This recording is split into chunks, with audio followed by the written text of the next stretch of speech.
Flash në Top Albania Radio. Informacionet kryesore të ditës. Përshëndetje, këto janë lajmet e orës 16. Përshëndetje.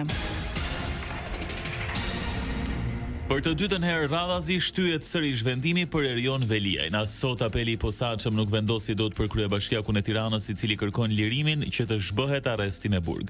Vendimi pritet të shpallet nesër në orën 10. Veliaj u arrestua më 10 shkurt në ndyshimet për korrupsion dhe pastrim parash. Seanca e shtyr nga dje zgjati rreth 3 orë. Veliaj foli në sallën e gjyqit duke kërkuar që kjo seancë të ishte hapur për mediat, e që të deklaronte publikisht përgjimet që pretendoi se u bën ndaj tij gjatë kohës në paraburgimin e Durrësit. Ndërkaq u shpreh se nuk ka asnjë sekret në biseda telefonike me familjarët nga kabina e burgut. Top Albania Radio. Zgjedhjet e 11 majit, Partia Socialiste vendos që kandidatët në orën 18 mblidhet kryesia dhe priten ndryshime të mëdha në grupin parlamentar. Socialistët presin të marrin 60% të votave të diasporës, duke parashikuar numrin e atyre që do të sigurojnë në mesin e 245.000 emigrantëve. Në listat e kandidatëve të Partisë Socialiste do të jenë edhe emrat e 3 kryebashkiakëve Agron Mala Imatit, Tormet Peçi i Tepelenës dhe Ervin Demo i Beratit. Këshilli i Bashkiak Imatit u mblodh për të miratuar dorëheqjen e Malajt. Me 17 vota pro, drejtimin e bashkisë e merr nënkryetari Myslim Zeneli.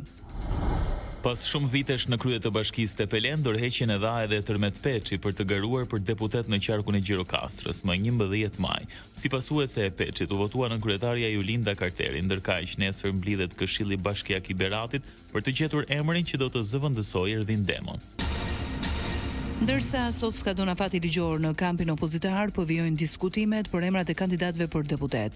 Pak orë para dorëzimit të listave në Komisionin Qendror të Zgjedhjeve, deputeti Dashnor Sula zbuloi se nuk do të jetë pjesë e listës së Partisë Demokratike. Në një reagim në media, Sula tha se u përjashtua për shkak se mbështet Spakun dhe gjykatën e posaçme. A qëndron që unë i pari i qarkut të Elbasanit dhe të futët para meje një person që është i 4 apo i 5, apo që është edhe i fundit në listën e kandidatëve për deputet në qarkun e Elbasanit? Sa të jem në politikë dhe në çdo moment, ish kolegët e mi dhe Spakun do të mbështes plotësisht, kam thënë. Më vjen keq, por rrezikon seriozisht që lista si po bëhet e Elbasanit, ne të përfundojmë me 4 deputet.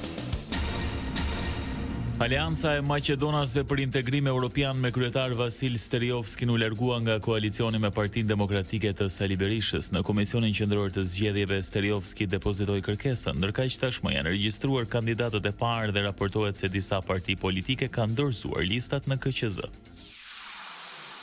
Lajmet në internet në adresën www.topalbaniaradio.com.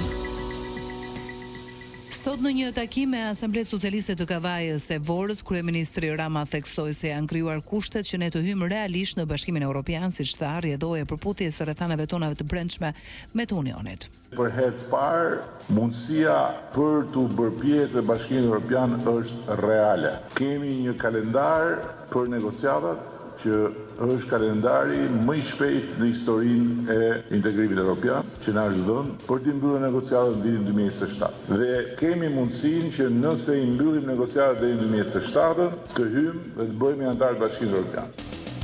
Rama e vuri theksin tek vota për integrimin. Nëse ne gjatë gjithë këtyre viteve nga Bashkimi Evropian kemi marrë 630 milion euro, duke u bërë antar do të marrim mbi 1 miliard çdo vit.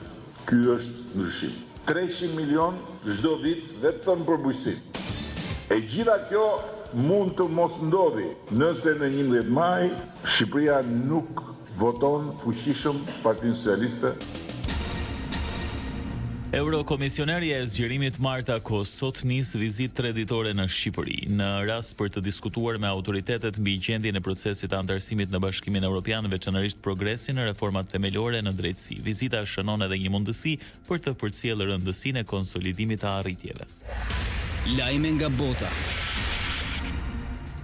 Bashkimi Evropian sot paralajmëroi kundërmasa që tha se do të hyjë në fuqi me 1 prill pas njoftimit të Trumpit për tarifa prej 25% ndaj të gjitha importeve të çelikut e aluminit, ndërsa Amerika po vë tarifa në vlerë 28 miliard dollar.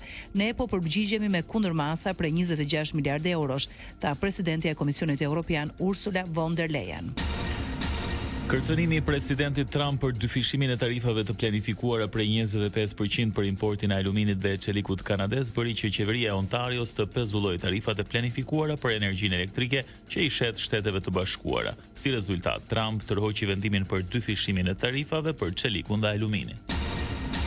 Shefat ushtarak të 30 vendeve europiane dhe anëtare të NATO-s po takohen në Paris për të diskutuar një plan mbi një mision të mundshëm paqëruajtës në Ukrainë. Takimi që mbyllet nesër vjen në kohën kur zyrtarët amerikanë takuan në Arabinë Saudite me synimin që të japin fund luftës 3 vjeçare të Rusisë në Ukrainë. Parashikimi i motit. Sot vendi ndikohet nga kushte atmosferike të paqëndrueshme. Në orët e mbrëmjes pritet një rikthim i rreshjeve me intensitet të ulët e lokalisht mesatar në zonat e veriperëndimit e jugperëndimit. Temperaturat variojnë nga 9 në 26 gradë Celsius. Ndoqët një përmbledhje të zhvillimeve kryesore të ditës. Edicioni informativ i radhës është në orën 17. Unë jam Ersilda Doko. Unë jam Edi Hallaçi. Kjo është Top Albania Radio.